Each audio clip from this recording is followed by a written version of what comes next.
وَمَا خَلَقْتُ الْجِنَّ وَالْإِنسَ إِلَّا لِيَعْبُدُونِ۔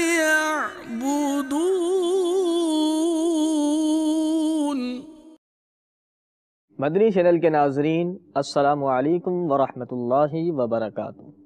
آپ سب لوگ خیریت سے ہیں؟ اللہ تعالی ہم سب کا حامی و ناصر ہوں۔ ہم ایک بار پھر حاضر ہیں سلسلہ قوم جنات میں، جس میں ہم جنات کے متعلق دلچسپ واقعات اور معلومات بیان کرتے ہیں۔ آج بھی ہم آپ کے لیے لائے ہیں کافی اہم معلومات، مثلا حاضرات کی حقیقت، جی ہاں، جنات کی حاضریاں، ان کے متعلق بتائیں گے۔ جنات کی دی گئی رقم کا حکم، یہ بھی ہم بتائیں گے۔ نیز ہمزاد کے بارے میں بھی بتائیں گے انشاءاللہ عز و جل۔ آپ سب لوگ توجہ کے ساتھ سلسلہ دیکھیں۔ اللہ عز و جل ہمیں دونوں جہاں کی برکتیں نصیب فرمائے، آمین۔ نیز جیسا کہ آپ کو معلوم ہے کہ ہم سلسلے کے اختتام پر اسی سلسلے سے متعلق ایک سوال بھی کیا کرتے ہیں، اور جو درست جوابات دیتے ہیں ان کا نام اگلے سلسلے میں شامل بھی کرتے ہیں۔ اسی ضمن میں پچھلے سلسلے میں ہم نے جو سوال پوچھا تھا، وہ سوال یہ تھا، پہاڑ پر چڑھ کر دو جنات نے ندا کی تھی، ایک بچے کی ولادت پر خوشی منائی تھی، اور اس بچے اور ان کی والدہ کی تعریف اور توصیف بیان کی تھی۔ اب آپ نے یہ بتانا تھا کہ وہ بچہ کون تھا جن کی ولادت پر جنات نے خوشی منائی تھی، اور اس بچے کی والدہ کا نام کیا تھا۔ یہ ہمارا سوال تھا، اور اس کا درست جواب یہ ہے، ان بچے کی والدہ کا نام آمینہ رضی اللہ تعالی عنہا تھا، اور وہ بچے خود ہمارے پیارے نبی کریم صلی اللہ تعالی علیہ وسلم تھے۔ ہمارے پیارے نبی کریم صلی اللہ تعالی علیہ وسلم کی ولادت پر جنات نے خوشی منائی تھی۔ آئیے اب درست جوابات دینے والوں کا نام ملاحظہ فرماتے ہیں۔ اللہ کرم ایسا کرے تجھ پہ جہاں میں، اے دعوت اسلام میں تیری دھوم مچی ہو۔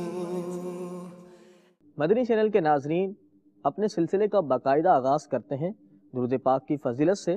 آپ اپنے چھوٹے چھوٹے مدنی منوں کو اور مدنی منیوں کو مدنی چینل کے قریب بٹھا لیں، اور خود بھی ساتھ ہی بیٹھ کر سلسلہ دیکھیں۔ انشاءاللہ عز و جل بہت کچھ سیکھنے کو ملے گا۔ آئیے درود پاک کی فضیلت سنتے ہیں، توجہ کے ساتھ سماعت فرمائیں۔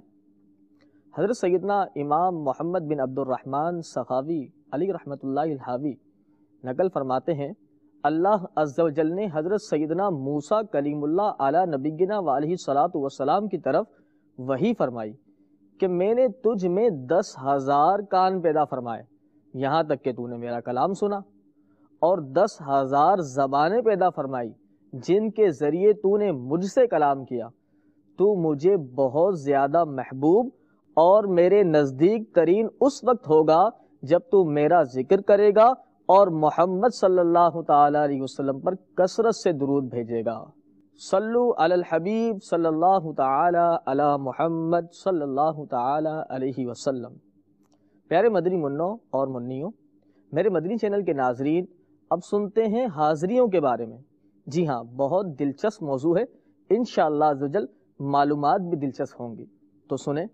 شیخ طریقت، امیر اہل سنت، بانی دعوت اسلامی، حضرت علامہ مولانا ابو بلال محمد الیاس عطار قادری رضوی زیائی دامت برکاتہم العالیہ اپنے رسالے جنات کی حکایت میں کچھ یوں لکھتے ہیں، جس کا مفہوم کچھ یوں ہے، شریر جنات مختلف روپ میں آ کر مسلمانوں کو ستاتے ہیں، بلکہ بعض اوقات تو انسانی جسم میں ظاہر ہو کر خود کو کسی بزرگ کے نام سے بھی منسوب کرتے ہیں، اور پھر لوگوں کے سوالات کے لیے جوابات بھی دیتے ہیں۔ لوگ سوالات کرتے ہیں، ان کے جوابات بھی دیتے ہیں، بیماریوں کا علاج بھی بتاتے ہیں، وغیرہ وغیرہ۔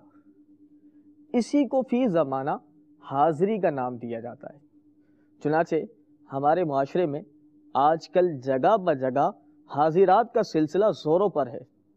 بعض مقامات پر مرد یا عورت کو حاضری اور پھر کسی بزرگ کی سواری آتی ہے، حتیٰ کہ معاذ اللہ عز و جل غوث پاک رضی اللہ تعالیٰ عنہ کی سواری آنے کا بھی دعویٰ کیا جاتا ہے۔ مثلاً حاضری میں مبتلا عورت اب اس طرح ہم کلام ہوتی ہے کہ ہم غوث پاک رضی اللہ تعالیٰ عنہ ہیں، ہم سے پوچھو کیا پوچھنا چاہتے ہو۔ پھر مجمع میں سے لوگ سوالات کرتے ہیں اور جوابات دیے جاتے ہیں، علاج تجویز ہوتے ہیں وغیرہ۔ مدنی چینل کے ناظرین، یہ بات اچھی طرح ذہن نشین کر لیں کہ انسان کسی دوسرے انسان کے جسم میں حلول نہیں کرتا۔ ذرا سوچئے تو صحیح، وہ بزرگان دین رحمہم اللہ جنہوں نے عمر بھر پردے کی تعلیم دی، اب وہ بعد وفات کیسے ممکن ہے کہ وہی بزرگ بے پردہ عورتوں کے جسم میں داخل ہو کر تماشا دکھانے لگ جائیں؟ ممکن ہے؟ نہیں نا۔ سمجھنے والی بات ہے، جب وہ بزرگ اپنی حیات میں ہی عمر بھر پردے کی تعلیم دیتے رہے، اب بعد وفات ممکن ہی نہیں کہ وہ کسی بے پردہ عورتوں کے جسم میں داخل ہو جائیں اور تماشا کریں، یہ ناممکن ہے۔ آئیے آپ کو ایک واقعہ سناتا ہوں، توجہ کے ساتھ سماعت فرمائیں۔ یہ کوئی اور نہیں بلکہ ہمارے پیر و مرشد امیر اہل سنت دامت برکاتہم العالیہ کا ہی واقعہ ہے۔ بڑی توجہ کے ساتھ سماعت فرمائیں۔ امیر اہل سنت دامت برکاتہم العالیہ مزید لکھتے ہیں کہ مجھے کسی نے بتایا کہ فلاں صاحب پر ایک بابا کی سواری آتی ہے، اور وہ بابا آپ دامت برکاتہم العالیہ کے بارے میں بڑا حسن ظن اور بہت محبت اور عقیدت رکھتے ہیں، آپ بھی کبھی چلیں۔ امیر اہل سنت فرماتے ہیں کہ علماء اہل سنت کے نعرین کے صدقے مجھے ان حاضریوں کا راز اچھی طرح معلوم تھا۔ خیر میں وہاں گیا، بابا نے وہاں بڑی رونق جمع رکھی تھی، خوب درود خوانی اور محفل میلاد کے سلسلے تھے، جس کی وجہ سے ضعیف الاعتقاد لوگوں کی سمجھ میں آ جاتا کہ یہ واقعی کوئی بزرگ ہی ہیں، جبھی تو نیکیاں کروا رہے ہیں۔ وہ بابا کی حاضری کا وقت نہیں تھا، مگر چونکہ مجھ پر خصوصی نظر کرم تھی، اس لیے جن صاحب پر سواری آتی تھی وہ مجھے ایک الگ کمرے میں لے گئے۔ بابا کی تشریف آوری کا انداز بھی خوب ہی تھا، یعنی جن صاحب پر سواری آتی تھی انہوں نے ایک دم اپنا بدن تھڑکانا اور پھڑکانا شروع کر دیا، چہرہ عجیب سا ڈراؤنا سا ہو گیا، عجیب عجیب آوازیں نکلنا شروع ہوئیں کہ اگر کوئی کمزور دل کا آدمی ہو تو بابا کی آمد کی تنہائی میں تجلیات دیکھ کر شاید چیخ مار کر بے ہوش ہو جائے یا سر پر پیر رکھ کر بھاگ کھڑا ہو۔ خیر میں ہمت کر کے بیٹھا رہا۔ جب بابا کی سواری مسلط ہو چکی تو بابا نے اپنا تعارف کچھ اس طرح فرمایا کہ ہم بغداد شریف سے آتے ہیں اور جناب غوث اعظم رضی اللہ تعالیٰ عنہ کے قدموں میں ہمارا مزار ہے۔ میں نے پوچھا آپ انسان ہیں یا جن ہیں؟ تو کہا بشر یعنی انسان۔ انہوں نے اپنے آپ کو عربی اللسان بزرگ ظاہر کیا، لیکن حالت یہ تھی کہ وہ 3 بار ایک عربی دعا پڑھی انہوں نے اور مجھے بھی پڑھنے کی تلقین فرمائی۔ دعا تو میں بھول گیا مگر یہ اچھی طرح یاد رہ گیا کہ وہ اغثنی کو بار بار اغثینی اغثینی کہتے تھے۔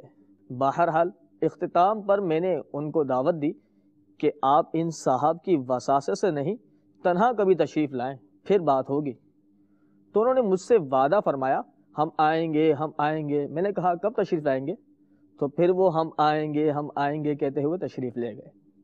رخصت کا انداز بھی نرالا تھا، یعنی ان صاحب نے کچھ جھٹکے کھائے اور پھر نارمل ہو گئے۔ جب میں کمرے سے باہر آیا، امیر علیہ سنت فرماتے ہیں کہ جب میں کمرے سے باہر آیا تو مجھ سے لوگوں نے رائے دریافت کی، تو میں نے عرض کر دیا یہ جن تھا جو کہ جاہل تھا اور جھوٹا تھا۔ بہرحال جو مسلمان بزرگوں کی سواری کے دعوے کرتے ہیں بعض اوقات بے قصور بھی ہوتے ہیں، ان پر جن مسلط ہو جاتے ہیں اور وہ جن بزرگ اور بابا ہونے کا دعویٰ کرتے ہیں۔ اللہ تعالی ہم سب کو اپنے امان میں رکھے، شریر جنات سے ہماری حفاظت فرمائے۔ مدنی چینل کے ناظرین، یہاں ایک وسوسہ، ایک سوال ذہن میں ابھر سکتا ہے۔ وہ سوال یہ ہے کہ وہ بابا تو نماز، روزہ، اوراد و وظائف کے مشورے دیتے تھے، پھر غلط کیسے ہو سکتے ہیں؟ اس سوال، اس وسوسے کا جواب بھی سن لیتے ہیں۔ مدنی چینل کے ناظرین، جس طرح بعض انسانوں کو بھیڑ کرنے میں لطف آتا ہے نا، رش جمع کرنے میں لطف آتا ہے، اسی طرح بعض جنات کو بھی مجمع کرنے میں مزہ آتا ہے۔ وہ نیکی کا کام بتا کر لوگوں کی بھیڑ جمع کرتے ہیں۔ تفسیر فتح العزیز میں ہے منافق جنات اپنے آپ کو کسی بزرگ کے نام سے مشہور کر کر اپنی تعظیم و تکریم کرواتے ہیں اور اپنے پوشیدہ مکر و فریب سے لوگوں کی خرابی کے در پہ رہتے ہیں۔ بعض مقامات پر بزرگ کی حاضری کا دعویٰ نہیں ہوتا، بلکہ حاضرات میں براہ راست جن ہی کلام کرتے ہیں اور لوگ ان سے سوالات پوچھتے ہیں اور جنات جوابات بھی دیتے ہیں۔ امید ہے اب یہ وسوسہ دور ہو گیا ہوگا۔ آئیے اب مزید جانتے ہیں امام اہل سنت امام احمد رضا خان علی رحمت الرحمن کی بارگاہ سے حاضرات کے ذریعے پوچھے گئے سوالات کے متعلق شرعی حکم دریافت کرتے ہیں۔ بڑی ہی توجہ کے ساتھ سماعت فرمائیں، بہت اہم معلومات بتانے جا رہے ہیں۔ اللہ تعالی ہمیں عمل کی بھی توفیق عطا فرمائے۔ اعلیٰ حضرت امام اہل سنت مجدد دین و ملت مولانا امام احمد رضا خان علی رحمت الرحمن فرماتے ہیں کہ حاضرات کر کے موکلان جن کے جو موکل ہوتے ہیں وہ پوچھتے ہیں کہ فلاں مقدمے میں کیا ہوگا، فلاں کام کا انجام کیا ہوگا، یہ حرام ہے۔ مزید فرماتے ہیں یہ جنات غیب سے نرے جاہل ہیں، بالکل جاہل ہیں، ان سے آئندہ کی بات پوچھنا عقلاً حماقت اور شرعاً حرام ہے، اور ان کی غیب دانی کا اعتقاد رکھا تو یہ کفر ہے۔ مدنی چینل کے ناظرین، اگر کسی نے ایسا کیا ہے، حاضریوں کے ذریعے یا جنات سے اس طرح کے سوالات پوچھے ہیں، تو وہ تمام حضرات فوراً توبہ کریں، آئندہ ایسا نہ کرنے کا پکا سچا ذہن بنا لیں۔ اللہ تعالیٰ بڑا غفور الرحیم ہے، اللہ ہمارے تمام گناہ معاف فرمائے، آمین بجاہ النبی الامین صلی اللہ تعالیٰ علیہ وسلم۔ اعلیٰ حضرت رضی اللہ تعالیٰ عنہ اسی فتاوی افریقہ کے سوال نمبر 102 کے جواب کے دوران فرماتے ہیں، غیب کا علم یقینی بے وساطت رسول علی نبینا والی صلاۃ وسلام کسی کو ملنے کا اعتقاد یعنی عقیدہ رکھنا کفر ہے۔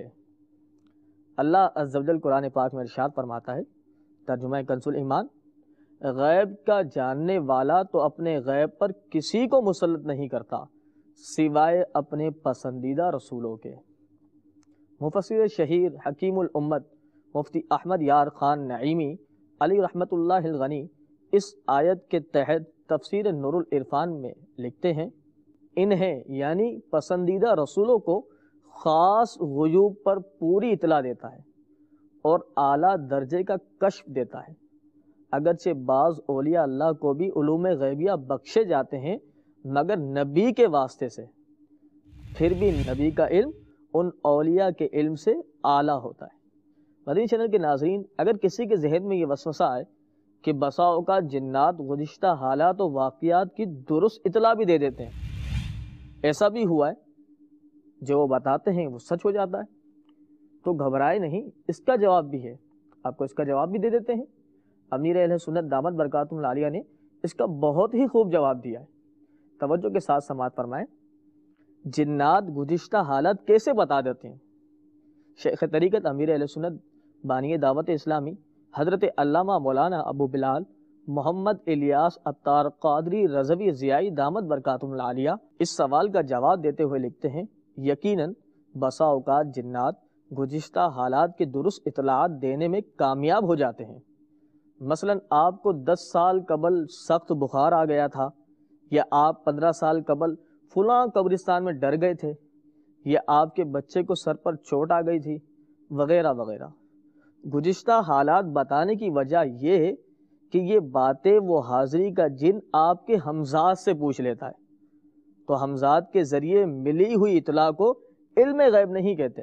ہر شخص کے ساتھ ایک ہمزاد بھی پیدا ہوتا ہے جو کہ کافر جن ہوتا ہے، اور وہ ہر وقت ساتھ رہنے کی وجہ سے اس طرح کی باتیں دیکھتا رہتا ہے۔ حجاج بن یوسف کے پاس ایک ایسے شخص کو پیش کیا گیا جس کی طرف جادوگری کی نسبت کی گئی تھی۔ حجاج نے اس سے پوچھا، کیا تم جادوگر ہو؟ اس نے کہا نہیں۔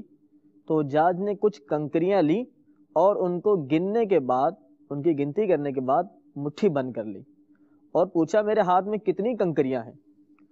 اس نے کہا، اس جادوگر نے، اتنی اتنی کنکریاں ہیں۔ تو حجاج نے ان کو پھینک دیا، پھر ایک دوسری مٹھی بھری اور ان کو شمار نہ کیا، اس کی گنتی نہیں کی، پھر پوچھا میرے ہاتھ میں یہ کتنی کنکریاں ہیں؟ اس نے کہا میں نہیں جانتا۔ حجاج نے کہا تجھے پہلی تعداد کیسے معلوم ہوئی؟ اور دوسری تعداد کیوں نہیں معلوم ہوئی؟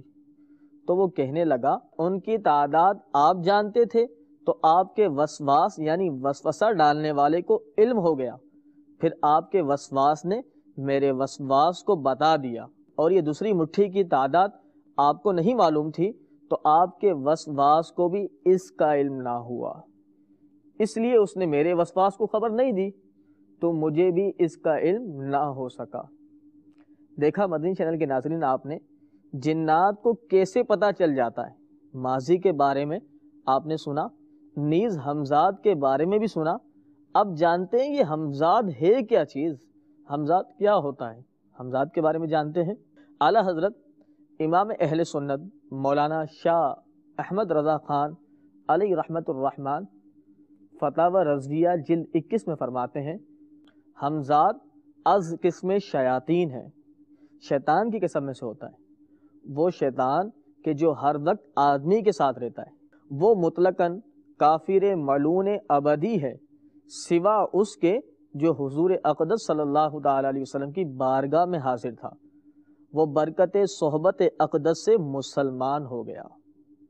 صحیح مسلم میں حضرت عبداللہ بن مسعود رضی اللہ تعالی عنہ سے روایت ہے کہ رسول اللہ صلی اللہ تعالی علیہ وسلم فرماتے ہیں، لوگو تم میں کوئی شخص نہیں کہ جس کے ساتھ ہمزاد جن اور ہمزاد فرشتہ نہ ہو۔ لوگوں نے عرض کی، اے اللہ تعالیٰ کے رسول صلی اللہ تعالی علیہ وسلم، کیا آپ کے ساتھ بھی ہمزاد ہیں؟ ارشاد فرمایا، ہاں میرے ساتھ بھی ہے، لیکن اللہ تعالیٰ نے میری مدد فرمائی اور وہ مسلمان ہو گیا، لہٰذا وہ مجھے سوائے بھلائی کے کچھ نہیں کہتا۔ مدنی چینل کے ناظرین، مزید معلومات کے لیے فتاوی رضویہ جلد 21 صفحہ 216 تا 219 کا مطالعہ فرمائیں، انشاءاللہ ہمزاد کے متعلق مزید تفصیل سے آپ جان سکیں گے۔ پیارے پیارے مدنی منوں اور منیوں، توجہ طلب بات ہے کہ ہمارے نبی کریم صلی اللہ تعالی علیہ وسلم کے ساتھ جو ہمزاد تھا وہ مسلمان ہو گیا تھا۔ باقی ہمزاد سب شیطان کی اقسام میں سے ہوتے ہیں اور کافر ہوتے ہیں، لیکن ہمارے پیارے نبی کریم صلی اللہ تعالی علیہ وسلم کے ساتھ جو ہمزاد تھا وہ آپ کی صحبت کی برکت سے مسلمان ہو گیا تھا۔ اللہ تعالیٰ کی طرف سے یہ خاص سعادت ہے، ہمارے پیارے نبی کریم صلی اللہ تعالی علیہ وسلم کے ساتھ خاص ہے۔ حضرت وہاب بن منبہ رضی اللہ تعالی عنہ فرماتے ہیں کہ ہر انسان کے ساتھ شیطان ہوتا ہے جو اس کے ساتھ مقرر ہے۔ کافر کا شیطان کافر کے ساتھ کھانا کھاتا ہے، اس کے ساتھ پانی پیتا ہے اور اس کے ساتھ اس کے بستر پر سوتا بھی ہے، لیکن مومن کا شیطان مومن سے چھپا رہتا ہے اور اس کی طاق میں لگا رہتا ہے کہ مومن اپنی عقل سے کب غافل ہوتا ہے کہ وہ اس سے فائدہ اٹھائے، مومن جہاں غافل ہو وہ اس سے فائدہ اٹھائے۔ شیطان زیادہ کھانے والے اور زیادہ سونے والے آدمیوں کو زیادہ پسند کرتا ہے۔ ہمزاد کے بارے میں ہم نے جانا، نیز یہ بھی جانا کہ شیطان زیادہ کھانے اور زیادہ سونے والے کو پسند کرتا ہے، تو ہمیں چاہیے کہ زیادہ سونے سے اجتناب کریں اور زیادہ سے زیادہ وقت اللہ اور اس کے رسول کی رضا میں صرف کریں۔ تقریباً 7 سے 8 گھنٹے نارمل نیند کے لیے کافی ہوتے ہیں، زیادہ سونے سے بچنا چاہیے۔ اللہ ہم سب کو جو کچھ سنا اسے سمجھنے، یاد رکھنے اور عمل کرنے کی توفیق عطا فرمائے، آمین۔ مدنی چینل کے ناظرین، آپ نے ہمزاد کے بارے میں جانا، اب جانتے ہیں کہ ہمزاد جن کی تسخیر کے لیے کیا کیا کیا جاتا ہے اور ایسا کرنا کیسا ہے۔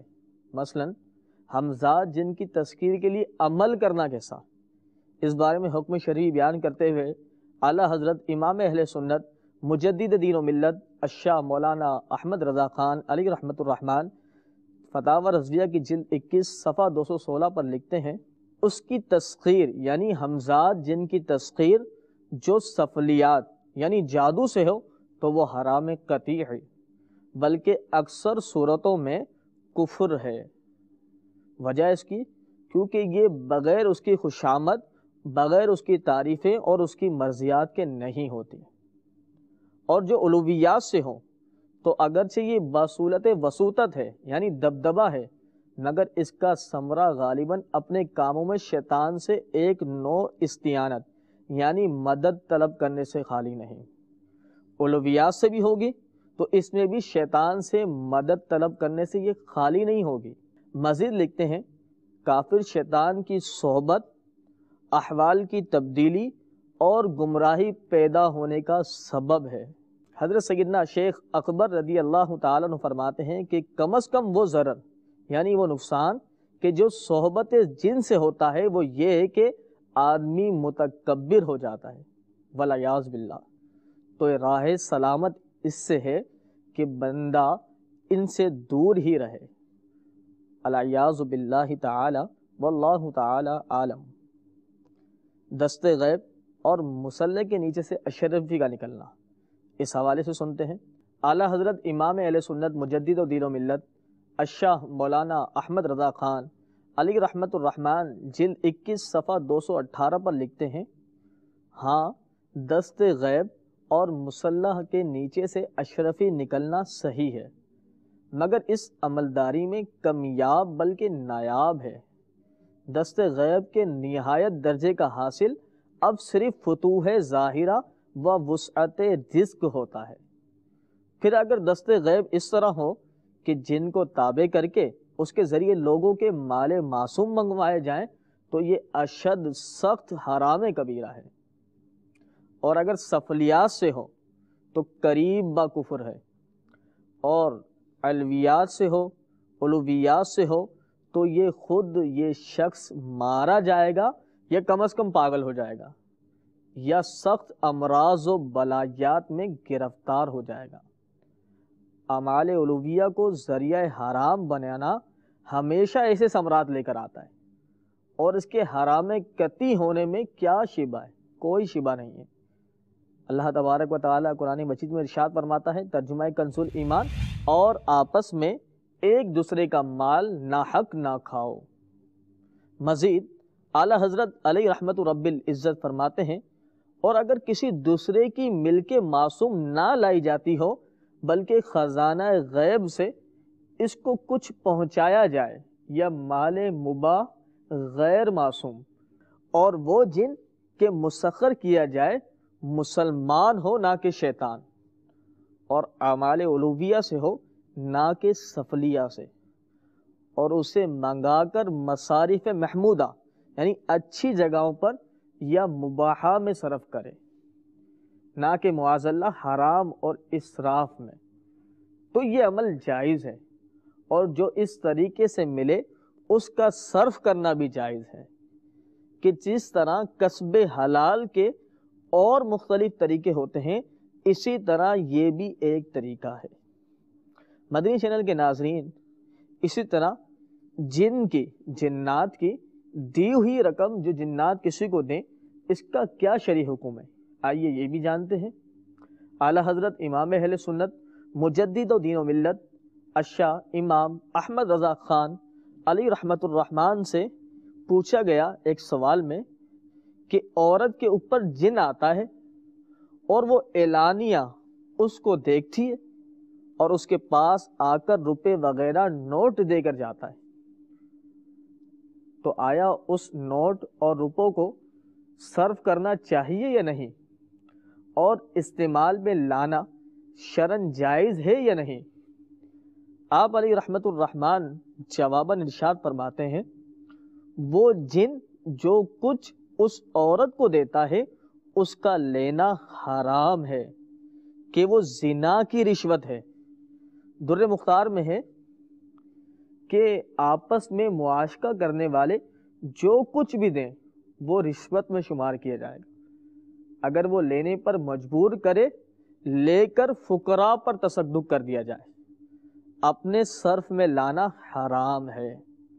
واللہ تعالی عالم بالصواب۔ مدنی چینل کے ناظرین، اب اختتام کی طرف بڑھتے ہیں، آج کے سلسلے کو یہاں ختم کرتے ہیں اس دعا کے ساتھ کہ اللہ تعالی ہمیں جو کچھ سنا سیکھا اس پر عمل کی سعادت عطا فرمائے۔ اگلے سلسلے میں مزید اہم معلومات کے ساتھ پھر حاضر ہوں گے۔ جانے سے پہلے آج کا سوال بھی نوٹ فرما لیں اور اس کا جواب اسکرین پر موجود نمبر اور ای میل ایڈریس پر سینڈ کر سکتے ہیں۔ سوال یہ ہے کہ ہم نے ہمزاد کے بارے میں بتایا تھا کہ ہمزاد کیا ہوتا ہے۔ ہم نے یہ بھی بتایا تھا کہ تمام کے تمام ہمزاد کافر ملعون ہوتے ہیں، لیکن ایک ہمزاد ایسا تھا جو مسلمان ہو گیا تھا۔ آپ نے بتانا ہے کہ وہ کن کا ہمزاد تھا، کن کے ساتھ وہ رہتا تھا جو مسلمان ہو گیا تھا۔ اس کے علاوہ کوئی ہمزاد مسلمان نہیں ہوا، وہ ایک ہی ہمزاد تھا جو کسی کی صحبت کی برکت سے مسلمان ہو گیا تھا۔ ان شخصیت کا نام بتانا ہے جن کا ہمزاد مسلمان ہو گیا تھا۔ آج کا سوال کیا ہے؟ ان شخصیت کا نام بتانا ہے جن کا ہمزاد مسلمان ہو گیا تھا۔ اسکرین پر نمبر اور میل ایڈریس موجود ہے، اس پر جواب سینڈ فرمائیں۔ جواب کس طرح دیں؟ اس کا طریقہ یہ ہے کہ آپ ایس ایم ایس کرتے ہوئے پہلے رائٹ میسج میں جائیں، سوال کا جواب لکھیں، پھر اپنا نام لکھیں اور پھر اپنے شہر کا نام لکھیں، پھر میسج اس نمبر پر سینڈ فرما دیں۔ نمبر یہ ہے 0341 1255554 0341 125555 0341 125555 اس نمبر پر سینڈ فرما دیں۔ انشاءاللہ عزوجل درست جوابات دینے والوں میں سے چند کا نام اگلے سلسلے میں شامل کر لیا جائے گا۔ اللہ تعالی ہم سب کا حامی و ناصر ہو۔ السلام علیکم ورحمۃ اللہ وبرکاتہ۔ صلو علی الحبیب صلی اللہ تعالی علی محمد صلی اللہ تعالی علیہ وسلم۔ وما خلقت الجن والإنس إلا